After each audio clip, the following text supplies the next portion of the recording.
This is a Film Stories original podcast. Love this podcast? Support this show through the Acast supporter feature. It's up to you how much you give, and there's no regular commitment. Just hit the link in the show description to support now. This episode is brought to you by Progressive Insurance. Do you ever think about switching insurance companies to see if you could save some cash? Progressive makes it easy to see if you could save when you bundle your home and auto policies. Try it at Progressive.com. Progressive Casualty Insurance Company and Affiliates. Potential savings will vary, not available in all states. My dad works in B2B marketing. He came by my school for career day and said he was a big ROAS man. Then he told everyone how much he loved calculating his return on ad spend. My friends still laugh at me to this day. Not everyone gets B2B, but with LinkedIn, you'll be able to reach people who do. Get a $100 credit on your next ad campaign. Go to linkedin.com/results to claim your credit. That's linkedin.com/results. Terms and conditions apply. LinkedIn, the place to be, to be. Ready to pop the question? The jewelers at BlueNile.com have got sparkle down to a science with beautiful lab-grown diamonds worthy of your most brilliant moments. Their lab-grown diamonds are independently graded and guaranteed identical to natural diamonds, and they're ready to ship to your door. Go to BlueNile.com and use promo code LISTEN to get $50 off your purchase of $500 or more. That's code LISTEN at BlueNile.com for $50 off. BlueNile.com, code LISTEN.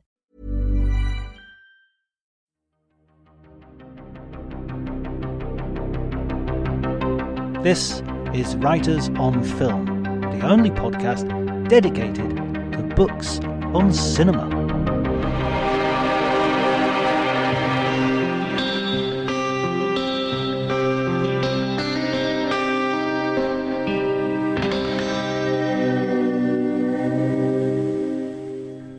Hello, my name's John Bleasdale. I am a writer and film critic, and today I'm going to be talking to Alan Dean Foster, the poet laureate of the Novelisation. If anybody grew up in the 70s and 80s and 90s even, they will have known his work through his many novelizations, including Star Wars, Alien, The Thing. The list goes on and on.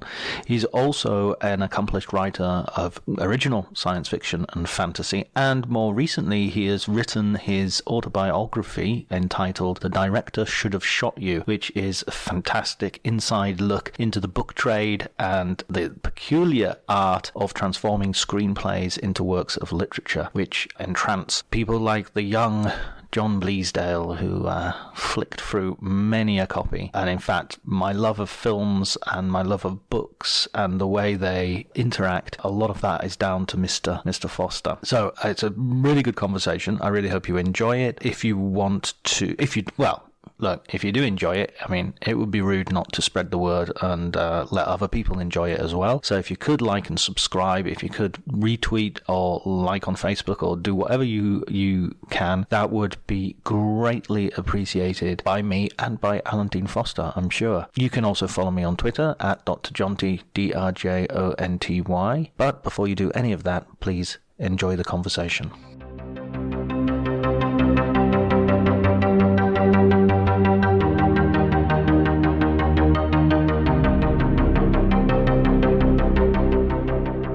I was in Venice for an Aqua Alta episode, so I have some idea of what you're dealing with. But it's not Catania or Cantagna, I forget which, that got 35 inches of rain in 24 hours. Just an insane. That's Kauai mountain rain. That's crazy rain. Yeah, absolutely. And all across the West Coast, they keep having these. In Liguria, near Genoa, they have these huge sort of, they call them bomba di acqua, like a water bomb. I've forgotten most of my Italian. I think I told you my first cousin, has been a lawyer in Italy for 45 years, and his wife is, or was, and she still is, the assistant director of the American Academy of Arts in Rome, at a place in Rome, in a farmhouse in Gubbio, and his Italian is probably better than that of most Italians. I mean, he acts in theater in Italian, so wow, that's impressive. So I studied a little bit before I went over there and spent a month with them. And but if you don't use it, there's not a lot of places in Arizona to speak Italian. Yeah, yeah, it is. It's one of those languages that, other than Italy, there's not a lot of places. Maybe a little bit of Argentina, Yeah. the odd restaurant. I had fun speaking it. I love speaking other languages. How And many languages do you speak? I can manage Spanish and German if you give me 2 weeks to get caught up, but I speak a little bit of a lot of other languages. The Mm, problem is to really learn a language, I think, unless you really have a facility for it, you need to live someplace for 3, 4, 5 months and speak the language, not just think, well, what's the word for this in English? And that slows you down. But I mm, can do, when I go someplace, I try to learn a little bit of the language. So I can manage, at this point, a tiny amount of Arabic and a tiny amount of Hindi and a tiny amount of Russian. But as far as being conversant or fluent, I need I need at least a month to get started. I think most people do. But it's so much fun to be someplace like backcountry India and address people in Hindi, for example. And the only thing they can think of is that you must be a professor at a university in New Delhi or something like that, a visiting professor. That people get such a huge kick out of it. And I always tell people, even if you're traveling in a group, which is the way most people do travel, that anybody can learn how to say hello, goodbye, and thank you in any language, mm. but people don't try. I don't know if they're scared or they feel they'll get it wrong. But from my experience, people really like you to do it for two reasons. First, because it shows appreciation for the local culture. And secondly, because you're usually so bad at it that they're immediately sympathetic to you. Yes. Yeah, that's very true. That's very true. Italy is very kind to people who try to speak Italian. They're very, I think they kind of don't expect it. So everybody's trying to learn English. So they're flattered by the fact that you're making an effort. And Americans make less of an effort than anybody except the English, I think. At Yeah. least that's according to a survey the Economist did a few years ago. And but I try. It's funny. Things will come back. They're on the hard drive. It's just finding the right password to access them. Like Milache and Pace, which is very useful in a lot of places when people come up to you asking for money. And well, anyway, we're probably way off track from what you No, wanted to. no, it's nice to it's nice to listen. That I have to say, I was thinking about this interview before, and I was really thinking that my childhood, I definitely, I love literature, I love books, and I love movies. And my first books that I read and reread were your novelizations. So I mean, I and one of them, the Star Wars one, I didn't even know that was you until recently, because I was thinking, this George Lucas is amazing. He can write novels, he can direct films. Well, George is amazing, but that was actually in the contract. Right. That contract was for two books: the novelization of the film and the sequel book, Splinter of the Mind's Eye, which does have my name on it. But it was in the contract that I could not admit to. It's the only book I've ever done that doesn't have my name on it. It was in the contract that I could not admit to authorship of the book.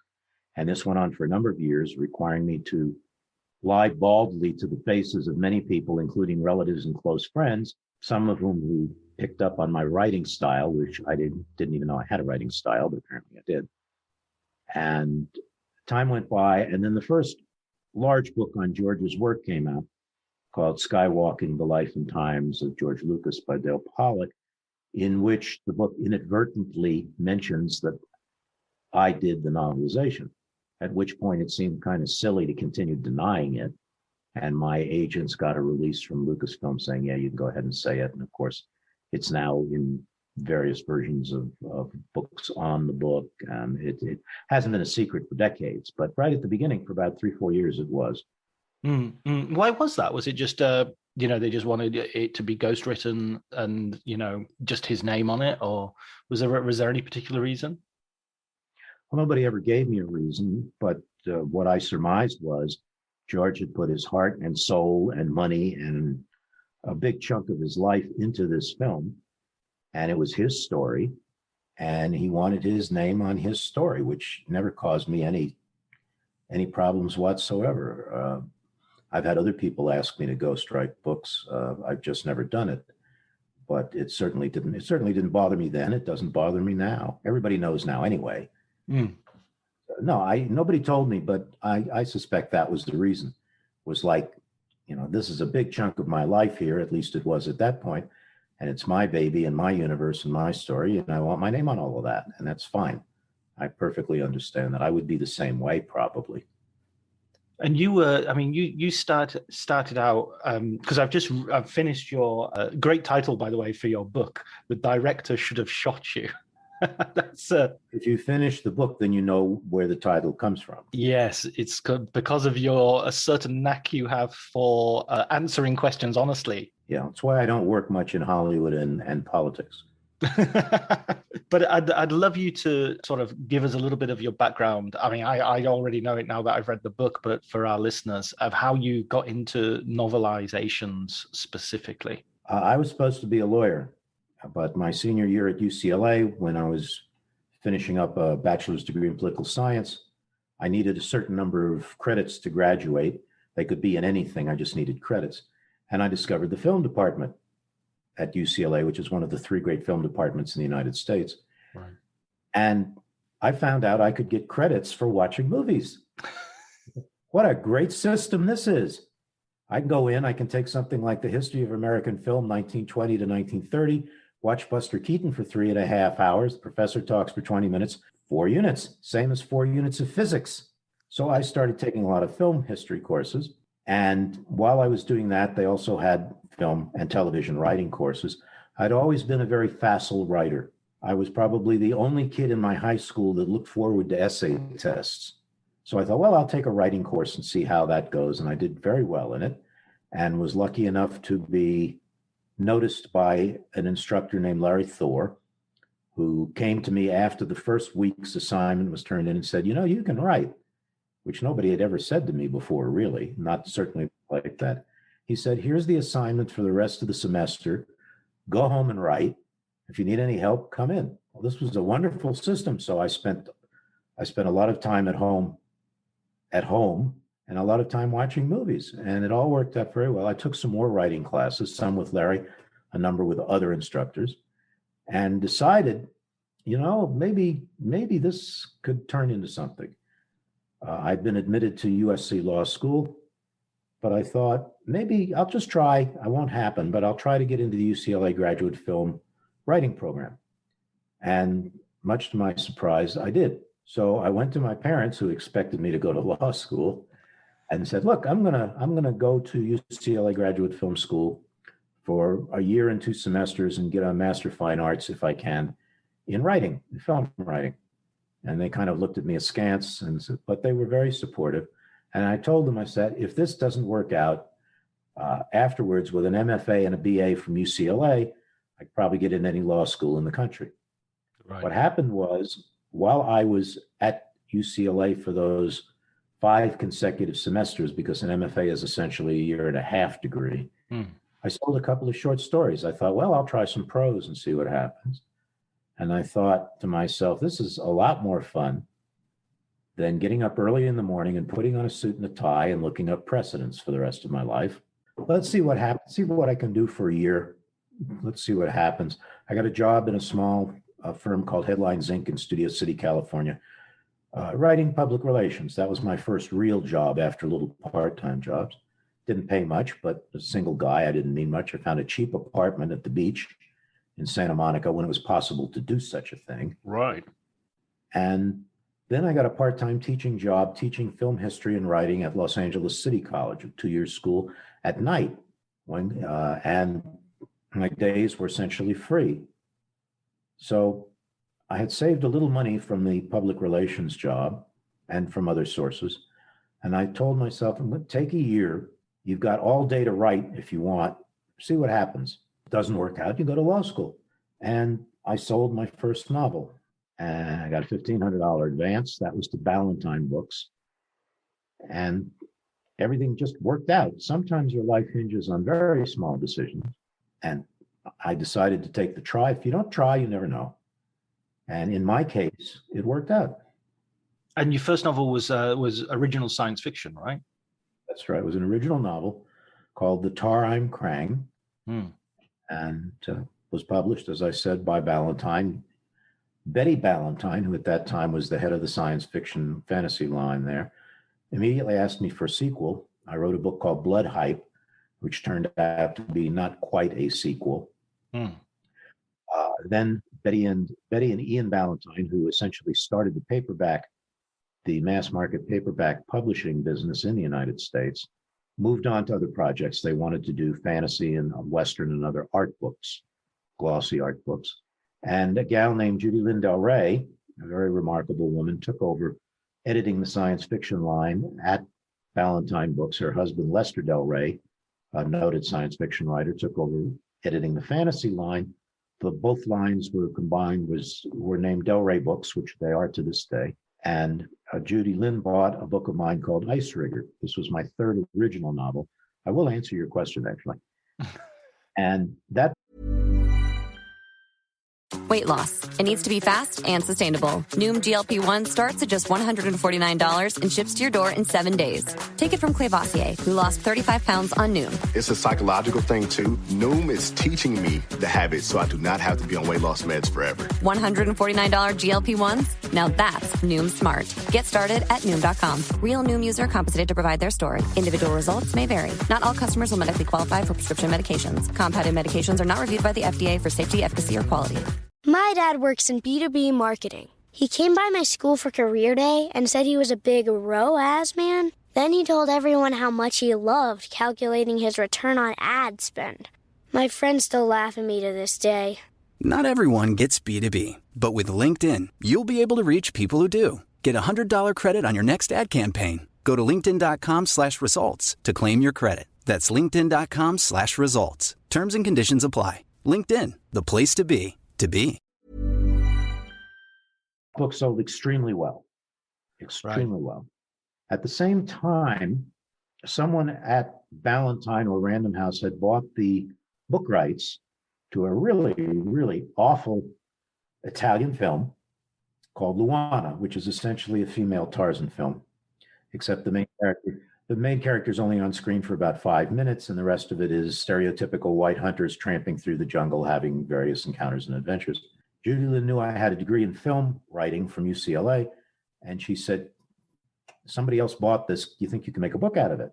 And me being in my 20s and a burgeoning writer, said, sure, not knowing what I was getting into. You read about it in The Director Should Have Shot You. And I did. And they apparently were happy with the result. On the basis of that, Judy Lynn asked if I would be interested in novelizing the screenplays for the Saturday morning children's television version of Star Trek, which consisted of, 2 seasons. And I said yes. And I then said, well, you read all this in the book, but for listeners, these are 20-minute animated film scripts. And I looked at these and I said, there's no way I can get a whole novel out of a 20-minute script. I need a 2-hour script or an hour and a half at the very least. So Judy Lynn just said, do whatever you want with them. And what I ended up doing was expanding each script into approximately novella length and adding little bridging, couple of pages to bridge essentially chapter 1 with chapter 2 and chapter 2 with chapter 3 to make it read somewhat like a book instead of just a collection of novellas. And it went on from there. I was about halfway through novelizing those when Judy Lynn called and said, would you be interested in making a book doing the novelization of this upcoming science fiction film called Star Wars, about which I knew nothing, but nobody knew anything about it, really. Yeah. I kind of was uncertain, and I said, well, who's involved? And she said, George Lucas, who I knew from THX 1138 and American Graffiti, of course. And that's how I got involved, as you read, with novelizing Star Wars. And you get THX 1138 into the novelization, I remember, as well. I did nothing to do with any book version or adaptation of THX. Oh, no. I mean, there's a joke in the Star Wars novelization where there's two stormtroopers who talk to each other, and one of them says, THX 1138, why aren't you responding to the... Yeah, I can't help it, and it's a bad habit. Any of you out there who are interested in doing this sort of work, turning books or TV shows in the film don't do this, of not suppressing my sense of humor. There's a great line that's essentially the introduction to Moby Dick, which I'll have to paraphrase, but Melville says, there are certain queer times in every man's life when he takes his entire universe for some great cosmic joke, the meaning of which he knows not, but he is certain that he is the butt of it. That's essentially it, paraphrasing it. And I've kind of looked at the universe that way my whole life. So as a result, I have to force myself sometimes to take things completely serious all the way. That's why there's a vague description. Well, not a vague description. There's essentially a description of Cthulhu in a temple in Splinter the Mind's Eye, and why the line, why a duck, is in Star Wars, which is a quote from a Marx Brothers film. Fans are amazing. Readers are just astonishing in the things they pick up on. And the why a duck thing went on for years until somebody actually thought to ask me about it, and I explained it. Which Marx Brothers film is that from? Coconuts. Right. Okay. That's the one where Groucho, as I think Rufus T. Firefly, is in Florida attempting to sell land back in the late 20s, early 30s, when the Florida land boom first got started. And without going into detail on the film, those would be interesting films to novelize, by the way. That'd be crazy films to novelize. How do you novelize a Marx Brothers film and actually make it work? Depends so much on the personality of the brothers. But Groucho's trying to sell Chico some land, and they're looking at a map, and Chico says, "What's this?" And Groucho says, "That's a viaduct." And Chico says, "Why a duck?"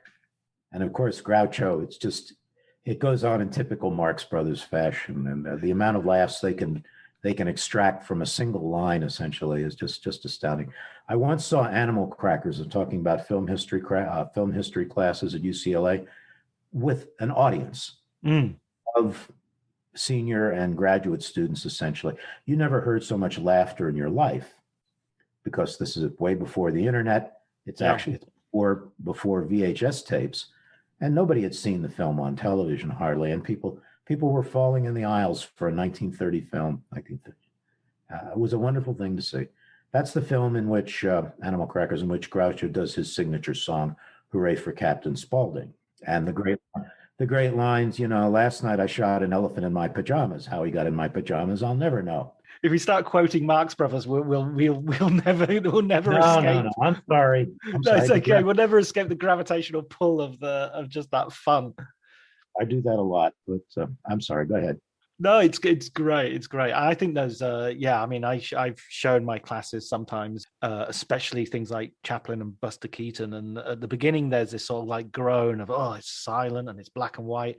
And within 2 minutes, they're like, this is the best thing I've ever seen. Why is this hidden away from us? I remember watching Keaton's The General, again, class, supposedly sophisticated students at UCLA. And well, it's an astounding film, as a lot of Keaton's films are. I think that's his best film. People will argue with me, but yeah, when you see a silent film, never mind on a big screen, but with corrected speed ratio and cleaned up the scratches and nicks and everything, suddenly it becomes a real film, and you learn how great some of those early films really were. It's now you can see it on TV. Turner in the United States will show films like that a lot. It's not the same as seeing it in a theater with a big audience and an organ going, but it's good.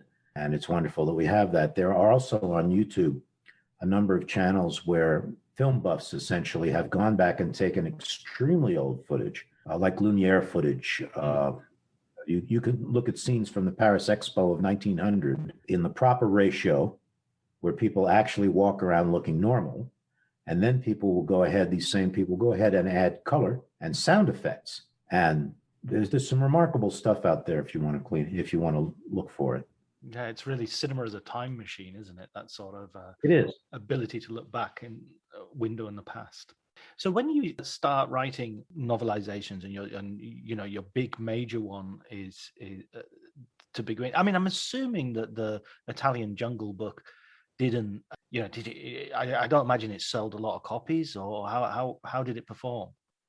I have no idea. Oh, right. Okay. It was a long time ago, and I couldn't even quote you a fragment of the royalties statement. But funny thing, which I also mentioned in the book, of course, was in those days, nobody was quite sure where to place credits on such a book. And if I recall correctly, the credits mentioning that it was a movie on the back of the book in small print. And somebody from Disney called Judy Lynn at Del Rey wanting to know if the movie rights to the book were available. Oh, yes. Yeah. So, yeah, you had to correct them about that. Yeah, sorry, folks, it's already a movie. But Judy Lynn and I both got a tearful laugh out of it, if that's a good description, because had the movie rights been available for some bizarre reason, my entire career probably would have been different. And when you started with the novelizations, what would your sort of method be? Would you have the script beside you and you would write, sort of following it page by page, or would you read the script and sort of work on it in a more sort of amorphous way? How would you approach it, or was it different for every project? No, it's pretty much the same for every project, and except for the tech involved, it's the same now. They would send me the screenplay. I would prop the screenplay up on a stand beside my typewriter. People remember those. And I would read the screenplay and I would read a line of dialogue or description of the scene. And then I would expand upon that on the printed page and transform it into prose form. And the only thing that's really changed is now I can get an electronic copy of the screenplay, put it up on my computer on one side, have the manuscript on the other side, and it's easier on my eyes, if nothing else. I'm doing one like that right now. But I determined quite early on, the standard rule of thumb for motion pictures is that 1 page of screenplay equals 1 minute of screen time. Right. This obviously varies tremendously depending on how much action there is in the scene versus dialogue, but that's a good rule of thumb. So I knew if I got a 100-page screenplay, I would have to get at least 300 pages of prose out of it, bearing in mind the font I use and indentations, all those little tiny details. But I was able to rough it out that way. I knew based on how I was typing that I would get approximately 25,000 words out of every 100 pages, 2,500 words a page. So it was a simple matter after a couple of tries to work it out. I knew that if I had a 100-page screenplay, I would get a 300-page manuscript, which would equal 75,000 words of prose. And I would add a little bit more in the polish, and I'd end up with an 80 to 85,000 word book, which is what the publishers wanted and still do. But with those first few novels, as you say in your autobiography, those first few novelizations, sorry, you don't have much in terms of to go on other than the screenplay, right? You've got you might get some photographs, but there's a particularly interesting chapter on Alien where you don't have a clue what the alien looks like. Not a clue. I got that assignment, and they wanted it really quickly, so I kind of set a time challenge to myself to deliver it to them even faster than they wanted it. But that aside, I had reached the stage with these projects where, in addition to the screenplay, I would ask for and receive, usually, still photos from the sets or pre-production drawings, something to at least give me some idea of what the characters look like, so that Ripley, the description of Ripley in Alien, for example, would look like Sigourney Weaver. That's very important, I think, in a novelization for the reader.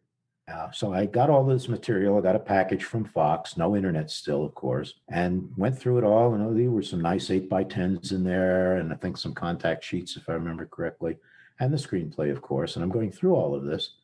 And I went through it again because I wasn't finding what I was looking for, which was a picture of the alien in its 3 different forms in the film. 4 if you count the chest burster. And I finally called somebody at Fox, and they said, well, Fox isn't releasing any pictures or any images of the alien in any form whatsoever. Nobody knew who H.R. Giger was in the United States. So nobody thought to go look at his stuff somewhere in Switzerland in an art gallery. And I said, wait a minute, you want me to write a book called Alien, in which the alien is the principal figure, but you're not going to tell me what the alien looks like? And they said, no, we can't do that. Fox won't do that. And I was like, you're trusting me with the screenplay and advanced black and white photographs. Can't you trust? They didn't trust anybody. That was the big secret, of course, the big reveal.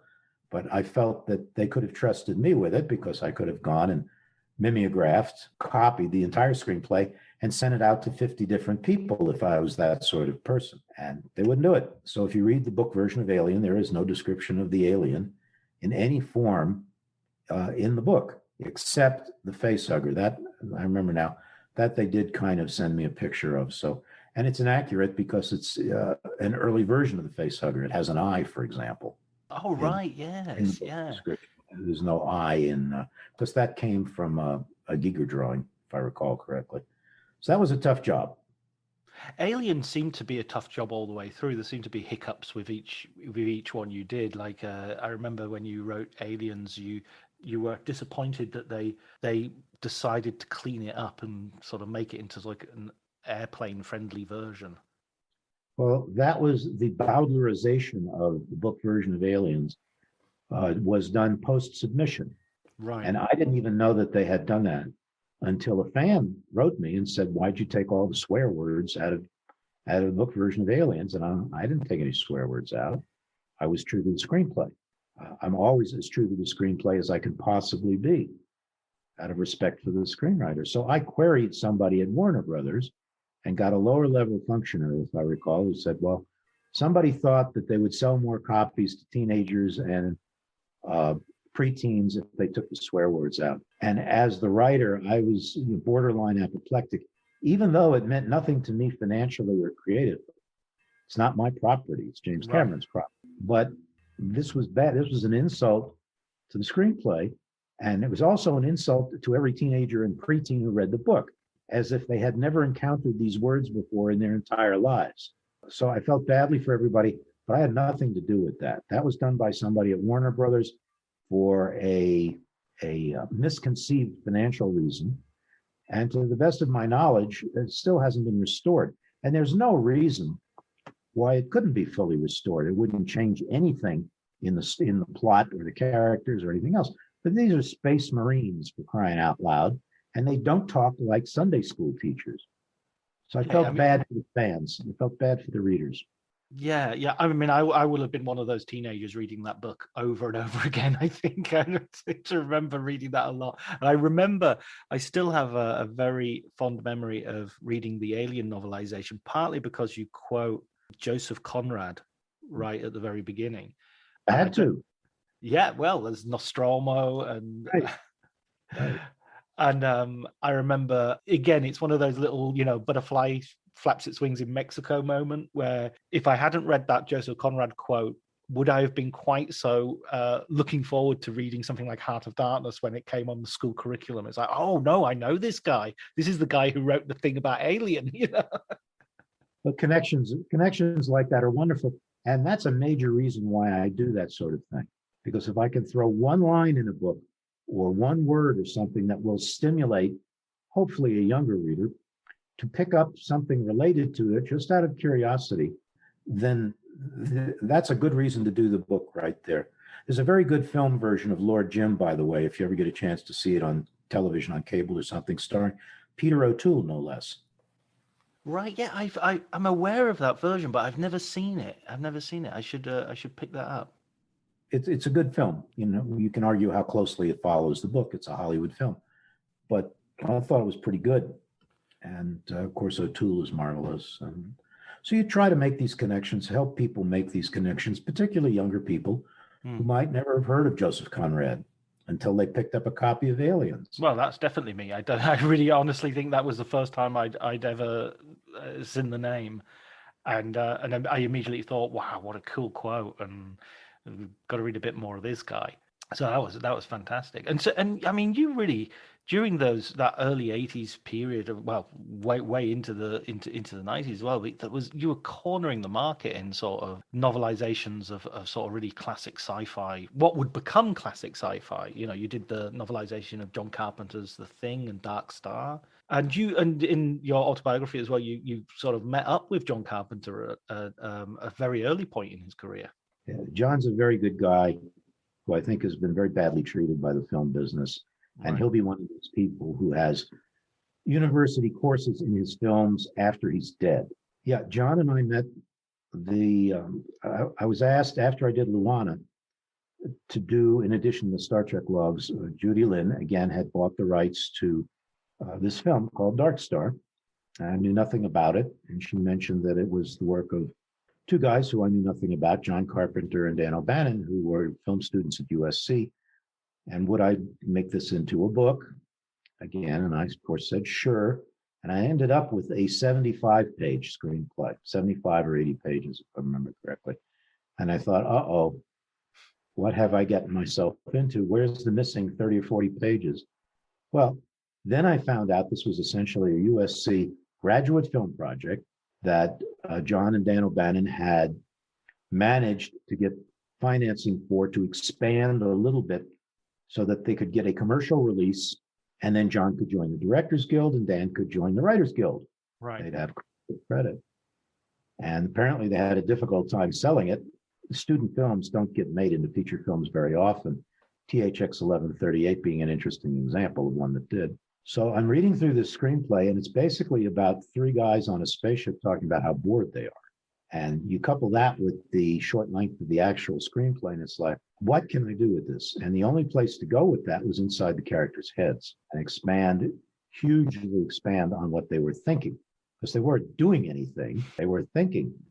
Anyway, I was invited to a private screening of the film, which was held upstairs in the offices of the guy who had provided the money to get professional credits and a little extra footage in the film, a fellow named Harris. I forget his first name. One of these guys who bought films, like the guy who bought the American distribution rights to Luana, for example. Harris's big film was The Blob, the original The Blob with Steve McQueen. Jack Harris, excuse me, there we go. Jack H. Harris. And here's a great trivia question for movie buffs. It won't be because I keep repeating it, but as we were walking up the very narrow stairs in Harris's offices in Hollywood to a bigger room where they had seats set out and they could show the film on a screen, there were pictures mounted on the wall on the left side, and I'm looking at these as I go up. And one of them is the first page of sheet music, or the cover sheet for the music for The Blob, which was written by none other than Burt Bacharach. Oh, wow. Yes. Raindrops Keep Falling on My Head, and lots of other songs for Dionne Warwick. And I thought, well, and I've never forgotten that. I thought that'd be a killer piece. And it was, of course, inscribed. No idea what would happen to it, but maybe that'll show up at a film memorabilia auction one of these days. Anyway, John was there, and we talked for a little while, but he was talking mostly to other people. I'm sure he was making contacts, which is what you do with these things. And we watched the film. And afterwards, I don't know if John asked me or if I asked him, said, you want to go get something to drink? And I don't drink alcohol. I never have. And John didn't at the time anyway. So we went to a restaurant called Hamburger Hamlet, which at that time was a very popular chain, coffee shop type place in Los Angeles. There was one across the street from Grauman's Chinese Theater. So we both knew exactly where it was. And we sat there and we both had chocolate milkshakes. And John talked about how he wanted to be a director, and I talked about how I wanted to be a writer. And of course, many years later, I ended up doing the book version of The Thing, which John directed. And so... Did you hear from him after that year, during those years? No, he was doing his thing. He was in movies and I was in novels. We did meet at least one time, I think, at a San Diego Comic-Con. And it was just like, there's an old line from my favorite science fiction writer, Eric Frank Russell, says, when two sorcerers meet in the street, they invariably smile at one another. And it's another way of saying that if you are simpatico with somebody, and 10 years go by and you meet them, you just kind of pick up the conversation where you left off 10 years previous. I'm sure you know people like that. Everybody probably does. I totally agree with you as well about John Carpenter in terms of his filmography. He's got so many classics from, The Thing, Halloween, Escape from New York, They Live, and he's really working in genre, but he's working in genre with there's this really intelligent stuff happening in there. Yeah, I don't know. I've never talked to John about it, but I know I can't imagine that he wasn't hurt and affected by a lot of the negative critical reviews that he's gotten over the years. The Thing is a good example. As people point out, The Thing came out just about the same time as E.T. And, here's this cuddly, lovable alien on one side, and here's this ravening, earth-threatening horror on the other side, with these astounding practical effects by Rob Bottin. And it's claustrophobic, and people die in very unpleasant fashion. But it's a great film, based much, much truer to the John W. Campbell original novel, Who Goes There, than the 1951 version that's supposedly directed by a guy named Christian Nyby, but probably largely directed by Howard Hawks. And John just doesn't get credit. The Thing, his version, has its own sub-genre of fandom, who's simply focused on that film and related materials. But John will get his due, like a lot of us after we're dead. And also, I mean, it connects. The Thing very much connects with another sort of passion of yours, another writer that you seem to be interested in, H.P. Lovecraft, because you bring up H.P. Lovecraft quite a lot, and you've already referenced how you described a Cthulhu-like moment in one of the novelizations. Have you ever fancied have you ever written a sort of a Cthulhu-esque Lovecraftian piece? I've written several short stories. Right.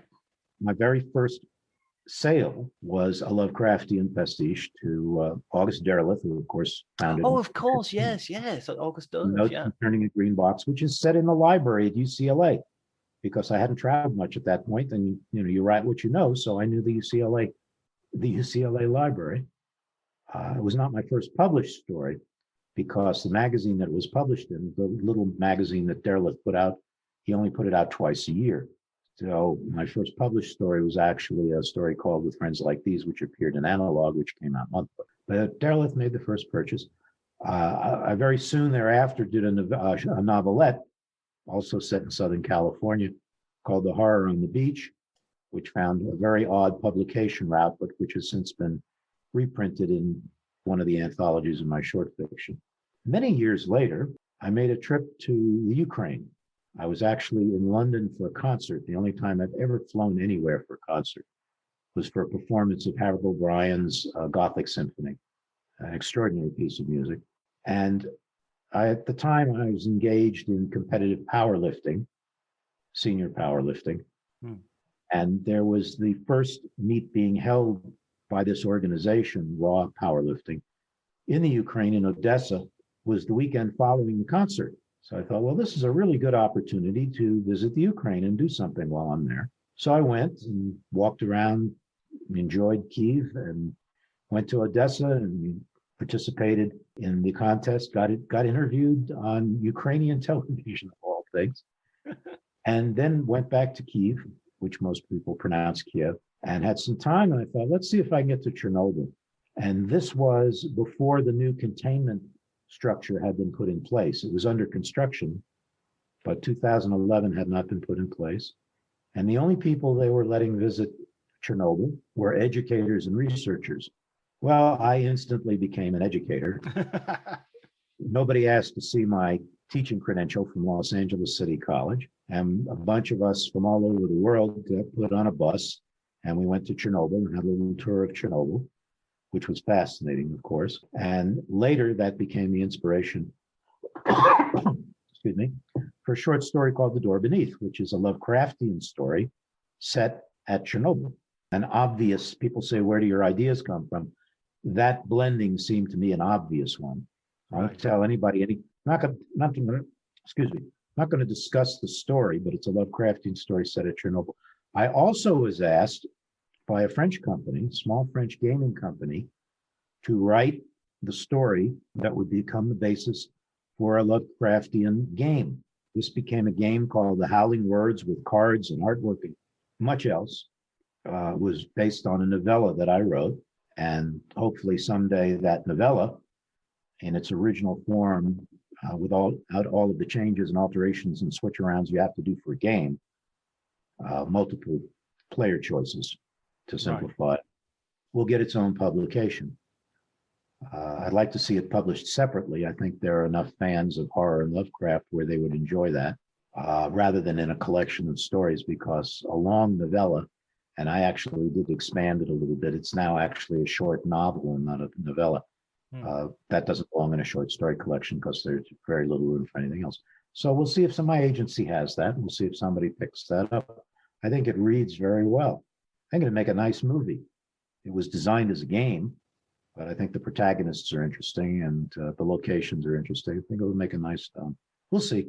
Lovecraft seems to be coming back as well. I mean, I think from his influence has always been there with things like The Thing, the idea of something hidden under the ice for hundreds of years. But yeah, he seems to be once more in the ascendant. Well, again, it happens after you die. The first half of John Carpenter's film, The Fog, I think is as pure a piece of Lovecraftian horror as anything that's ever been put on film. It goes off in a bit of a different direction later, but boy, the first half of that film really sucks you in. Lovecraft's in the Library of America. He's now considered an important writer. We get things like Lovecraft Country, which is a takeoff on his personality. I never met him. He was raised in unfortunate circumstances, which undoubtedly contributed to him becoming the kind of writer he did. He was raised by two maiden aunts, and he wore children's clothing until I forget what age. It was not a normal upbringing. Right. He had a normal marriage, apparently. It just didn't survive after a couple of years. But he was apparently, according to people who talked to him and met him, more normal than you would think, somebody being able to do Lovecraft. But he developed this unique approach to horror in the teens and 20s and early 30s. He's considered by many people to be the great American writer of horror fiction between Poe and Stephen King. He's that kind of bridge character.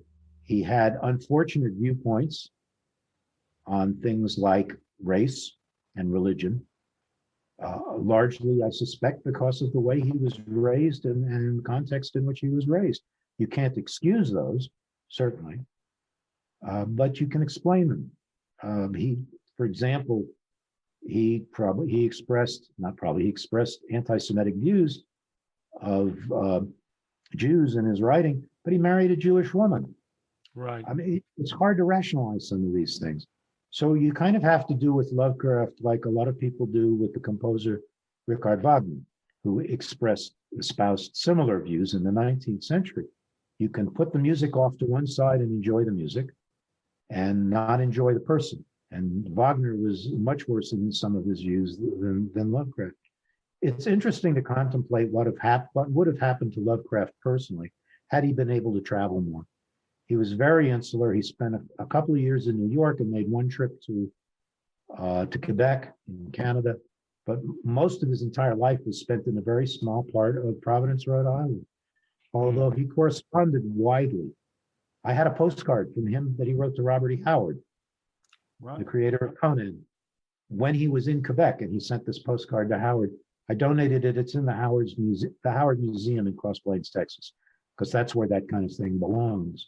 And the writing is very small, very fine hand, which drove his editors nuts because he didn't type his manuscripts, to Howard. And it's pure Lovecraft. He's talking about the crenellated battlements and the dark streets. And it's a wonderful little thing. It's a shame it was only a postcard.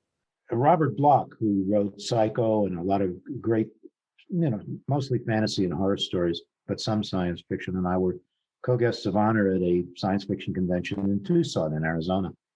And we had a free afternoon one time, and Bob wanted to know what to do. Very gracious gentleman. And I said, there's a place here called the Arizona Sonora Desert Museum, which is actually a zoo, mostly outdoors, that focuses on plants and animals of that part of the United States. I said, this is a great place. It's close. It's not that big. Why don't we go do that? And he thought that was a great idea. So we went, and while we're wandering around, I'm talking to him, and kind of a smart ass at that age. My wife would say that never changed. And we were talking Lovecraft. I mentioned Lovecraft, and I mentioned Cthulhu, but I didn't say Cthulhu. I forget exactly how I pronounced it. And he corrected me, and he said, no, it's pronounced Cthulhu. And I said, how do you know? He said, I asked Lovecraft. So that kind of that finalized that pronunciation for me. But I remember this. I tell this story to people to show what you can be as a connection. Yes. You know, I was connecting to Robert Bloch, who was connecting to H.P. Lovecraft. And somebody will hear me and hear this story, and they'll connect that to something else in the future.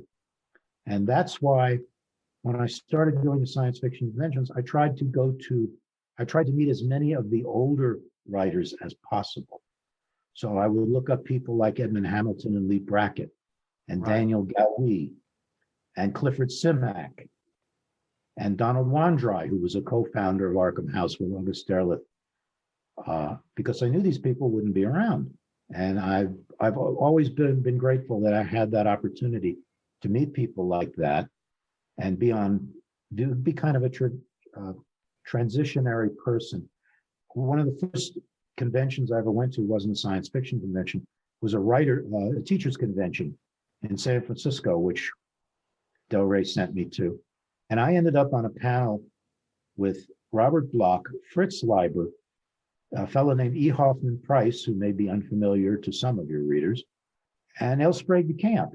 And you're talking probably about 400 years of collective writing experience. And what the hell I was doing on that panel, I never figured out. I wanted to be in the audience listening to the other guys asking questions. E. Hoffman Price was a remarkable writer who wrote dozens and dozens of stories for the pulps back in the 20s and 30s, for Weird Tales notably. And he was quite a remarkable person. He didn't achieve the fame of some people like Sprague de Camp and Lovecraft, but he lied about his age and enlisted in the army at age 16 and was sent to the Philippines to fight the Huts, the Filipino rebels who were fighting against the United States, which did not give the Philippines its independence right away after we took it from Spain. After which, Edgar, I think his first name was, left the army there and spent years drifting around Southeast Asia and the South China Sea at a time when nobody did that sort of thing, that kind of real Terry and the Pirates adventure. Came back to the United States, got a room above a whorehouse in New Orleans, and started churning out stories. I know that his son has his autobiography. To my knowledge, it's never been published, but that's a book I would like to read. People say, what do you like to read? I'd love to read that. His stories of going around the South China Sea in the 20s and 30s must be remarkable stuff. And of course, that formed the background for a lot of his stories. Yeah, and we're back to Conrad as well, that's sort of a similar part of the world. Exactly. Yeah. And so you're continuing with your novelizations. You gives you an opportunity to move into different genres as well. You do something which is like fantasy in terms and the Greek myth with Clash of the Titans, which was one of my favorites when I was a youngster, and Krull, which I have a lot of affection for.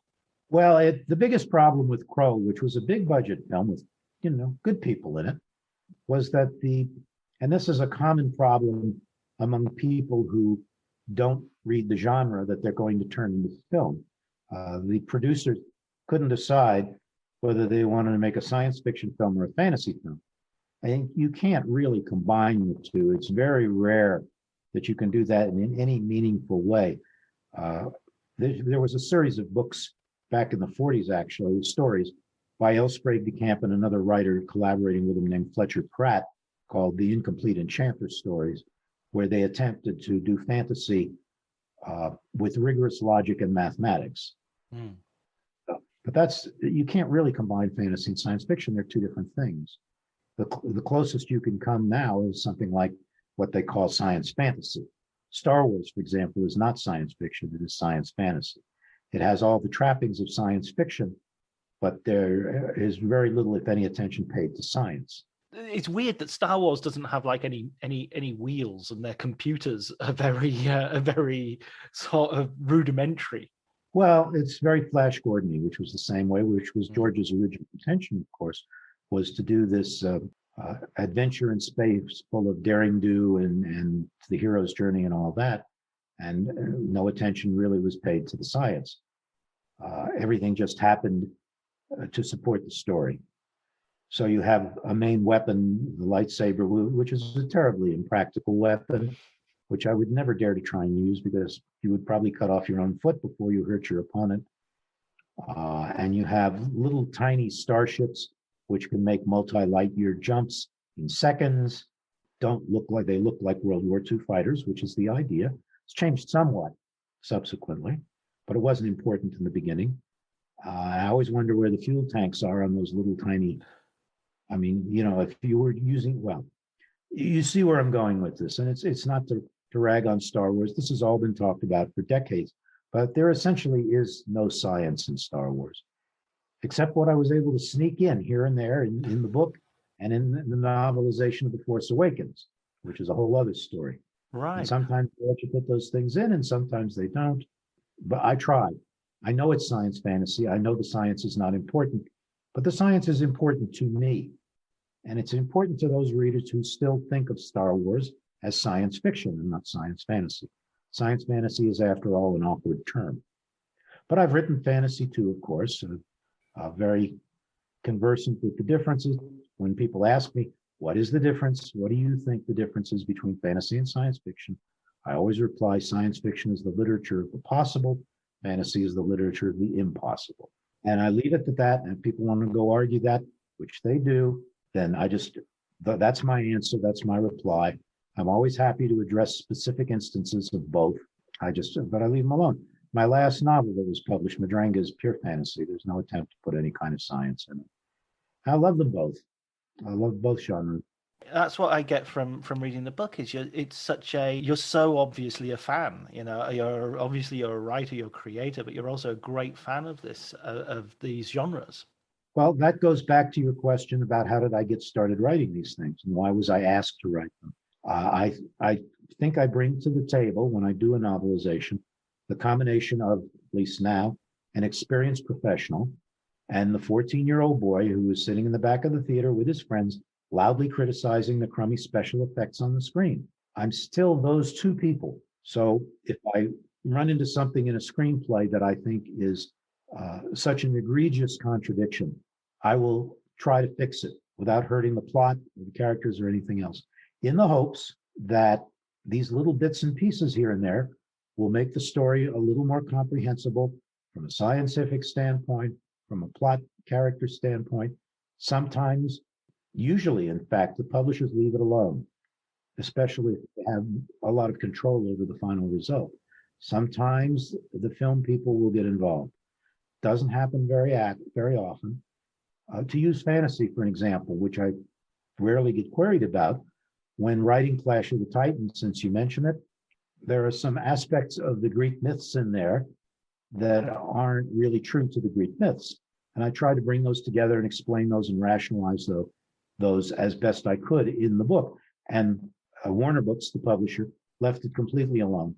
They didn't touch anything I changed or altered for any reason, let alone those reasons. Sometimes people will get heavily involved. You read about the story of my writing Alien 3 and what I went through with that and why I didn't write Alien Resurrection as a result, and why I ended up writing Alien Covenant later on. How was it? I mean, because with Alien 3, just for our listeners, it was you objected to the killing off of Hicks and Newt specifically. You thought that wasn't, and you sort of kept them in suspended animation. I mean, I could tell that still really rankles with you. You weren't happy with that situation at all. Well, that's the most extreme example of interference in what I wrote that I've ever had. The screenplay, the whole film had a lot of problems with production, and particularly with the story, and they kept changing things. And nobody really knew what to do. And in defense of David Fincher, that was his first film, I believe, as a director.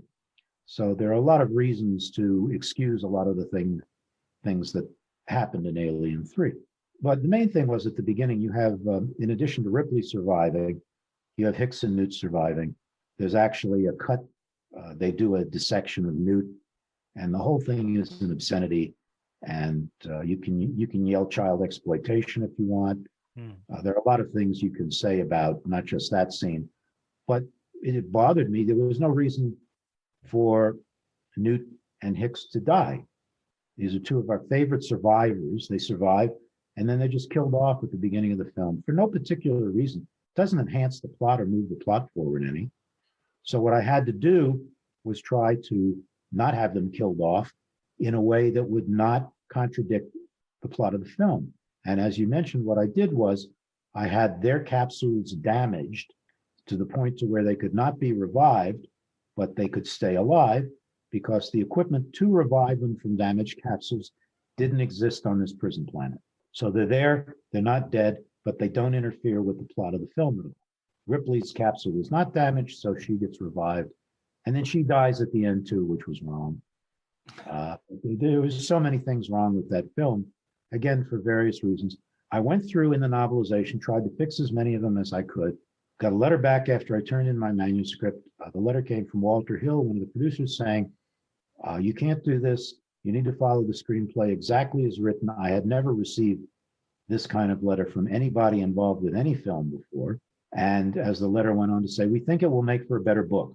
And being a tactful diplomatic person, although I do always tell the truth, I did not write back and say, well, I've done this for films from screenplays by George Lucas and James Cameron and Ray Harryhausen and John Carpenter. And I think I have some idea of what I'm doing.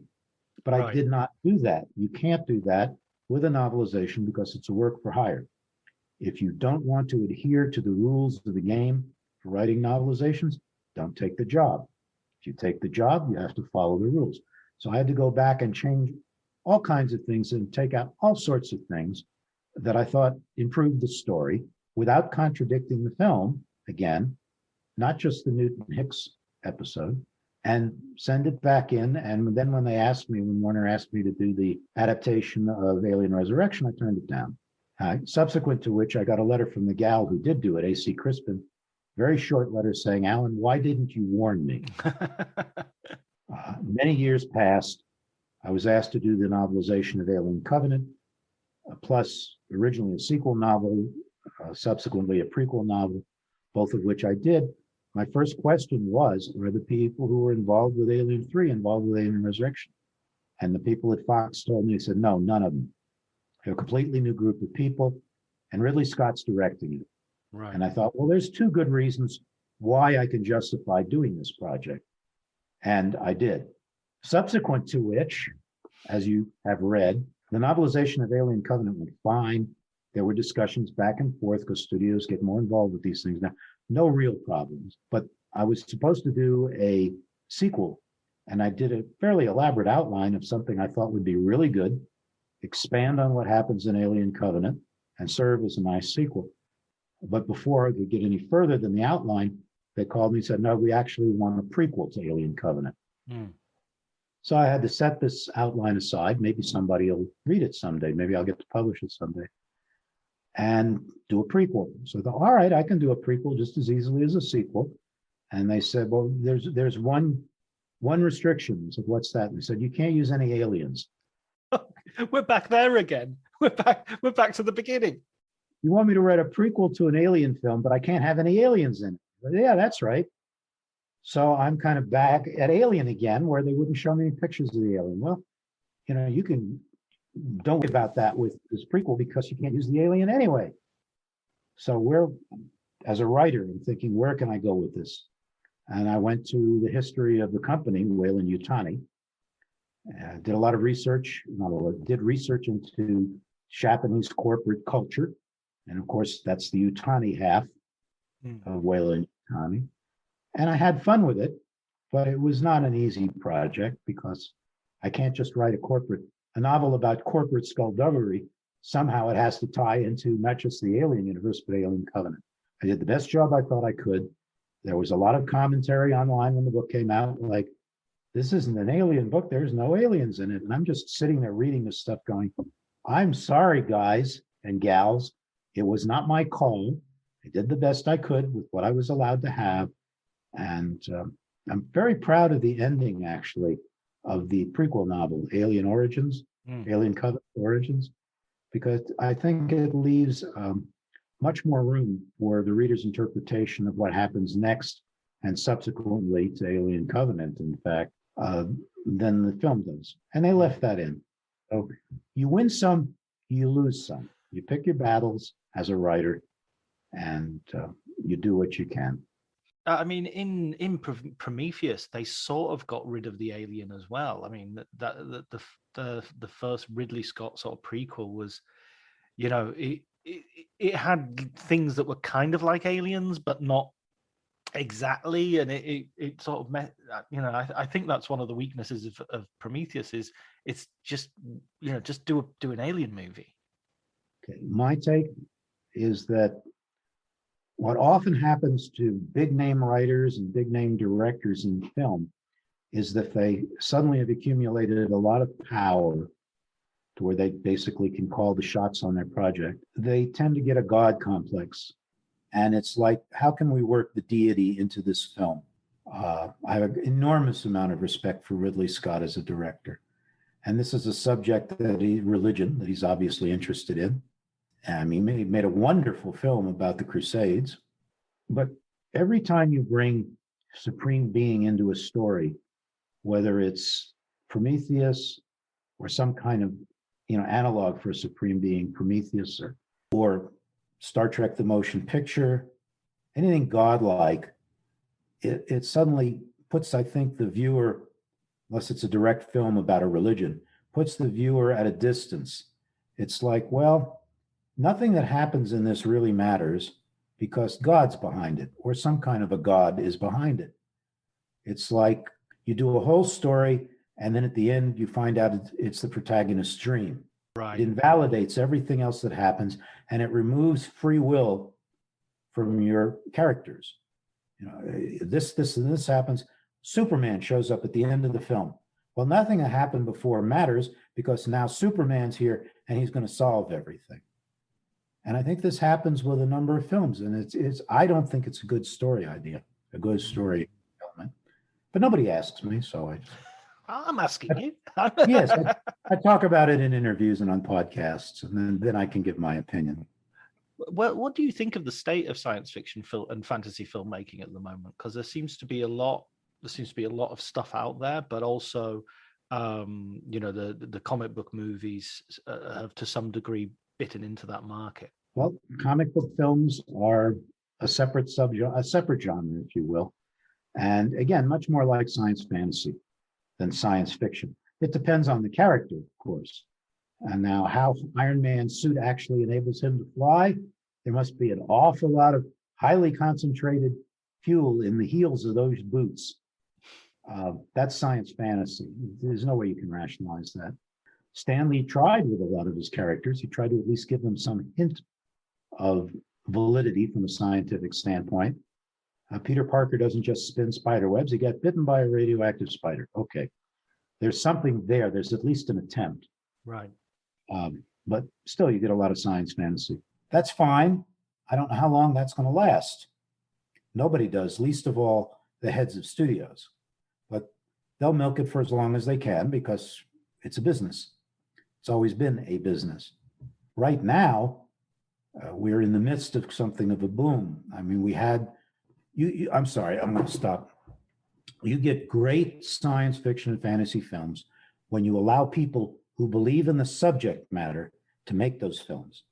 So you get the Lord of the Rings from Peter Jackson. You can argue about the 3 Hobbit films, everybody will, but you have the Lord of the Rings, a landmark in fantasy filmmaking any way you look at it. Now we have an adaptation of Foundation. Yep. On Apple TV, if I remember correctly. We had a pretty decent adaptation on the Science Fiction Channel, even though it was for television, of Arthur Clarke's Childhood's End. Right. And of course, the first half of Dune is coming out. And these are considered now, at least Dune and Lord of the Rings, as important films. They're not being dismissed as fantasy and science fiction. They're being judged finally, as 2001 was, as a film. Everybody's looking forward to Dune. People in Europe have seen it. I don't know if you've seen it. Yeah, I've seen it. Okay. I haven't seen anything overtly negative. No, I really liked it. I really, without giving away any spoilers or anything, it's really, really good. The only problem it has is exactly what you said, that it's the first half, and Right. The book doesn't have a sort of a natural break point. But other than if they did it like with the Golden Compass, that they did one film and then they didn't continue with the trilogy. If they did that with Dune, then it would really feel like it's not a standalone movie. It doesn't. Yeah, it needs to be completed. Well, everybody thinks so. And it all depends, as these things do in the motion picture business, on money, on the box office. I know last week it was over $100 million and it hasn't even been released in the United States and China yet, which are the two biggest markets. Certainly the pre-reviews and pre-commentary have been wonderful. And hopefully it will make enough money. I'm sure it will make money, but hopefully it will make enough money to where Warner Brothers goes ahead and greenlights the second half of the book, essentially. I think that will happen. I think at this point, I'm going to make a call here, that there has been enough hype and enough money. I don't see any reason why the US box office, you can never predict the Chinese box office, but why the US box office and Chinese box office wouldn't justify this. 1-800-Flowers.com knows that a gift is never just a gift. A gift is an expression of everything you feel and helps to build more meaningful relationships. 1-800-Flowers takes the pressure off by helping you navigate life's important moments by making it simple to find the perfect gift. From flowers and cookies to cake and chocolate, 1-800-Flowers helps guide you in finding the right gift to say how you feel. To learn more, visit 1-800-Flowers.com/ACAST. That's 1-800-Flowers.com/ACAST. Cue the fireplace and your favorite fall movie. There's nothing better than a cozy evening at home with a glass of First Leaf wine. First Leaf is a personalized wine club that delivers right to your door. Sounds magical, right? They get to know your favorite tasting notes, which varietals you enjoy, and whether you prefer sweet or dry wines. So in every shipment, you get bottles tailored to your unique palate. Go to tryfirstleaf.com/fall to get your first 6 wines for just $44.95 with free shipping. Hey, it's Mark Marin from WTF here to let you know that this podcast is brought to you by Progressive Insurance. And I'm sure the reason you're listening to this podcast right now is because you chose it. Well, choose Progressive's Name Your Price tool, and you could find insurance options that fit your budget, so you can pick the best one for your situation.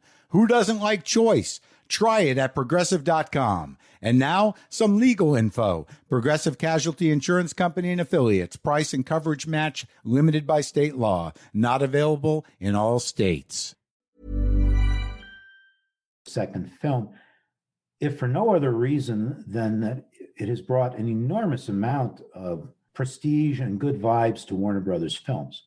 I mean, they haven't had anything like this. It's been all Disney and Marvel and Lucasfilm, and they've actually got something here that they can go ahead with. Not just the second half of Dune, but Dune Messiah, right on down the line as far as they want to take it, plus spin-offs if they want to do something in television.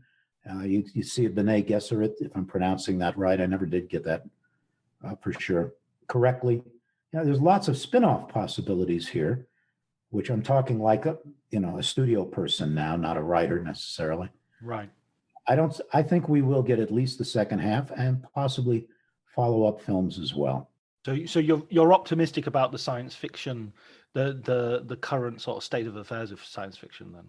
Yeah, there are also good low-budget films that have come out in the last 10, 20 years that show you don't need to make a Dune or a Lord of the Rings to make money doing real science fiction.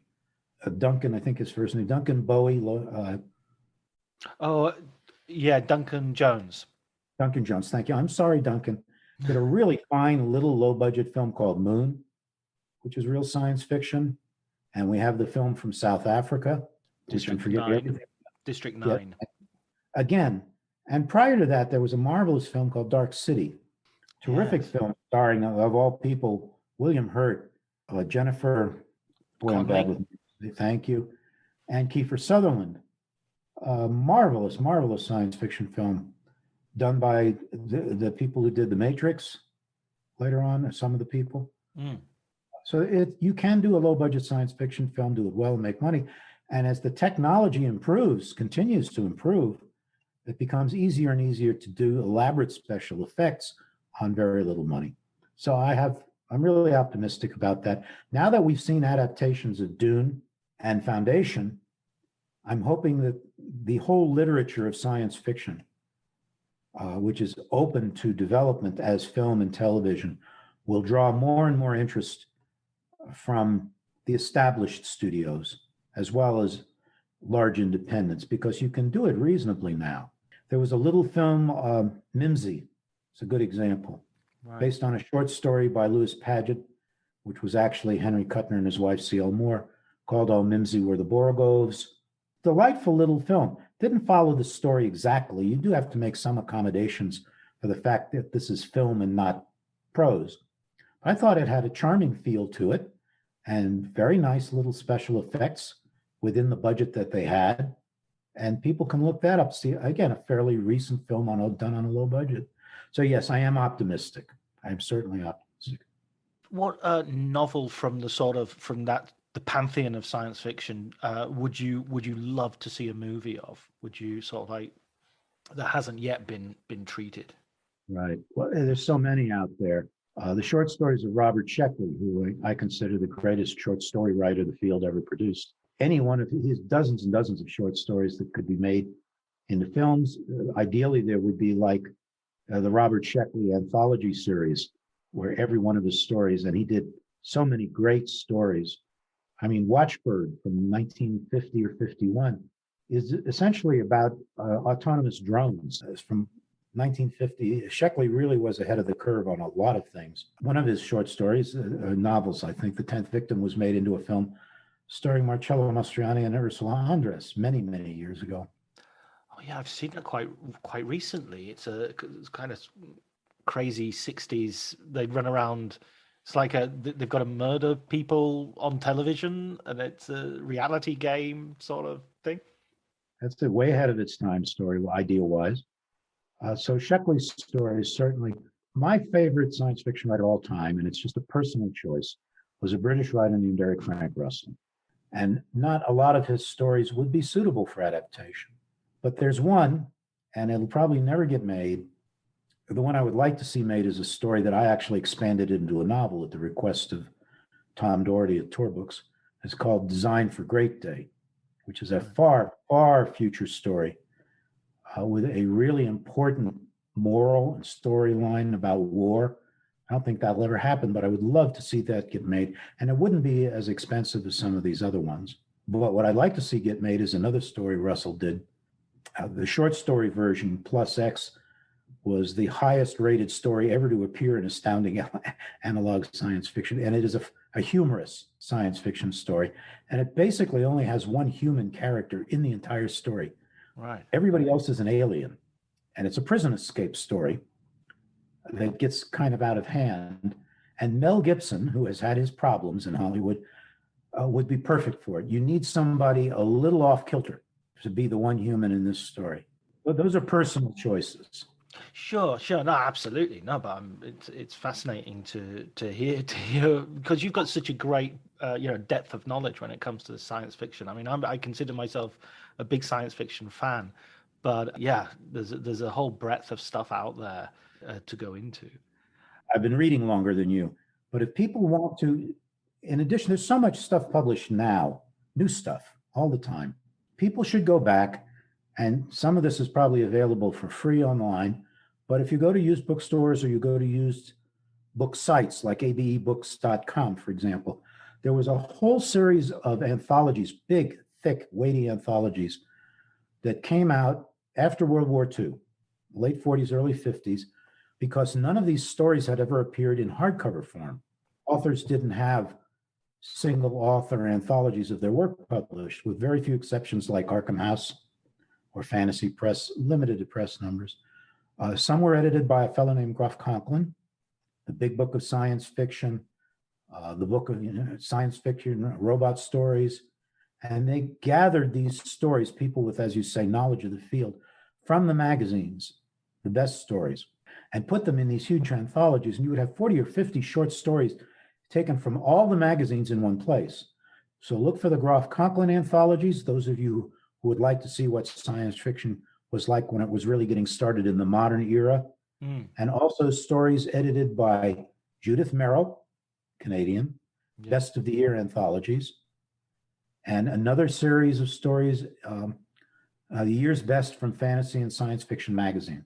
So there's 3 sets of early books that you can, anybody who reads all of these, and we're probably talking a total of, for people who really like to read, maybe 30 books, 30 to 40 books, you'll get a complete overview of the beginnings of modern science fiction, and not just history. These are really good stories. A lot of them classic stories that hold up very well. Oh, brilliant. Well, those are some great recommendations as well, because usually during this podcast, we ask for a recommended book, and you've preempted me there.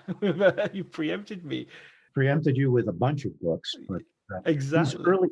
These early anthologies had the pick of the field because none of these stories had been anthologized previously.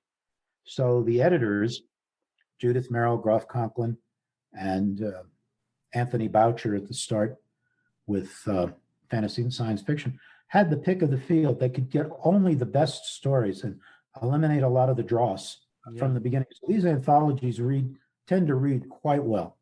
So you said earlier that you're working on a novelization at the moment. Is that correct? Yes, it's a fantasy, but it's an interesting approach. The normal procedure is a film is in production. The studio, whoever owns the book rights, sells the book rights to a publisher. The publisher then hires a writer to turn the screenplay into a book. In the case of this story, which is called Stuart, is a charming, funny fantasy story, contemporary fantasy story, about a dog, essentially, and the dog's owner. Very suitable for a young audience without having to take any words out of it. The author of the screenplay, and one of the authors, Sammy Aridi, wanted a book first before the film actually goes into production. And I told him, I said, well, this is kind of backwards. He said, I really think it would work well as a book. So I'm novelizing the screenplay. So there's that. I have an original science fiction standalone coming out next year called Prodigals, which will come out from Wordfire Press, which did an excellent job with my last novel, Madringa, which is fantasy. And I'm writing classical music. As well. Yeah, well, at the start of the pandemic, I was stuck at home even a little more than a writer normally is. It's something I'd always wanted to do. But I have no formal musical education and I don't play an instrument, both of which kind of complicate things. However, there are excellent programs now that allow you to write music. And the key thing is I use actually a free program called MuseScore, which actually allow you to put a note down on a stave and score it, say, for trumpet, and then click on it with your mouse and hear it as a trumpet or a violin or a flute or whatever you want.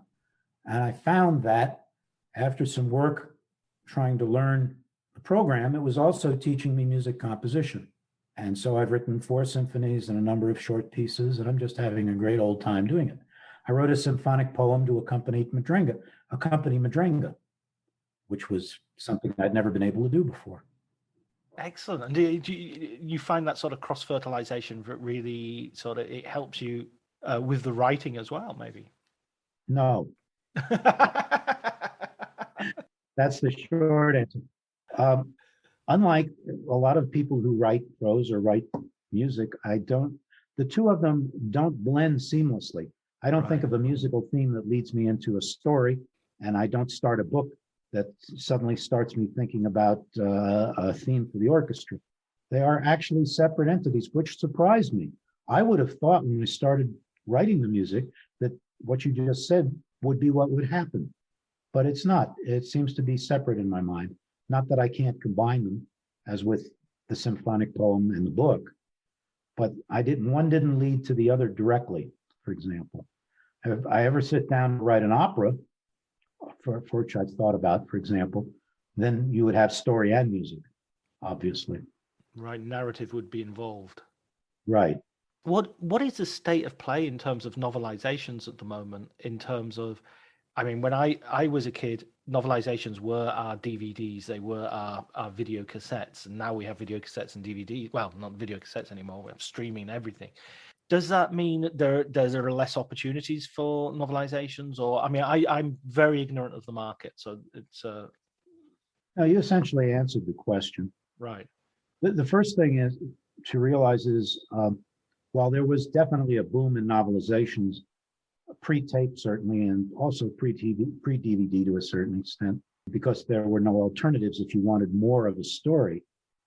The only genre where it really took off was science fiction fantasy. You Right. didn't see a lot of novelizations of mystery movies or Western movies or contemporary people talking over the back fence in New Jersey movies. Fans of science fiction fantasy really want more of something they like. So there were a lot more of those. Certainly there are less now because people can pick up not just a DVD, but a special edition DVD. So whereas you might have had, I'm trying to think of a good example, you might have had a novelization of, say, Aliens previously. To add to it, now people can pick up the director's cut and see more. There will still be fans of science fiction fantasy who will want even more than that, which is proven by the fact that these novelizations of earlier films, even though there are now DVDs of them and director's cut DVDs of them, still sell. The novelization of Star Wars, the novelizations of the Alien films, and others still sell. So there still is a market for that. There just isn't as big a market because people do have an alternative. The thing about science fiction and fantasy is fans who really like a film, like say the Chronicles of Riddick, for those who really like that film, will buy the extended DVD, the director's cut DVD, and the novelization, just to get as much as possible of that particular property as they can. And that was the film that gave you your title for your memoir. Yeah, to come full circle in a way, yes. People will have to read the book to find out where that title came from. Exactly. Let's leave that. That is only available if you read the book. And I'll put a link on the show notes to the book. I highly recommend it. It's a really great read and a real eye-opener. And it's also really interesting from a sort of practical point of view as myself, a writer. A lot of people who listen to the podcast are people who are interested in writing as well. So I think it's really instructive as well.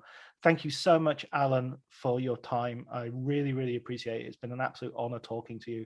I can't tell you how important those novelizations were for me, getting into books, getting into literature, and getting into science fiction and fantasy. You're most welcome. I'm happy if I have helped people not just to get into the field, but occasionally do get a letter from somebody who said they picked up a novelization or one of my original books and it started them reading. And to me, that's the best award a writer can possibly get.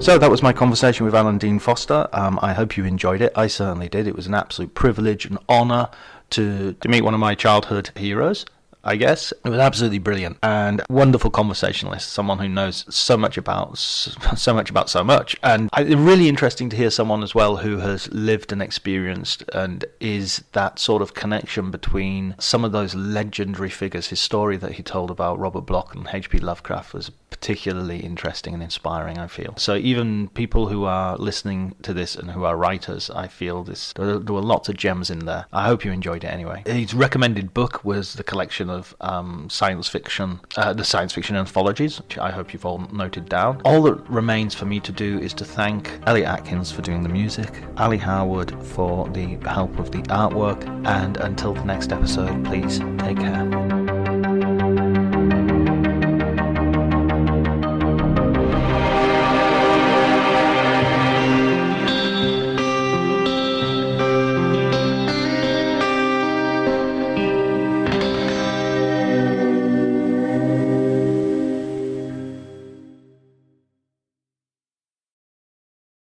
¿Tienes 50 años o más? Esta noticia es para ti. Los CDC recomiendan que te vacunes contra la neumonía neumocócica. Aunque estés saludable, tu edad te pone en riesgo. Las personas de 50 o más tienen más de 6 veces más probabilidades de ser hospitalizadas por la neumonía neumocócica que los adultos de 18 a 49. Una sola vacuna puede ayudar a protegerte. Aprende más y programa en vaxassist.com/ES.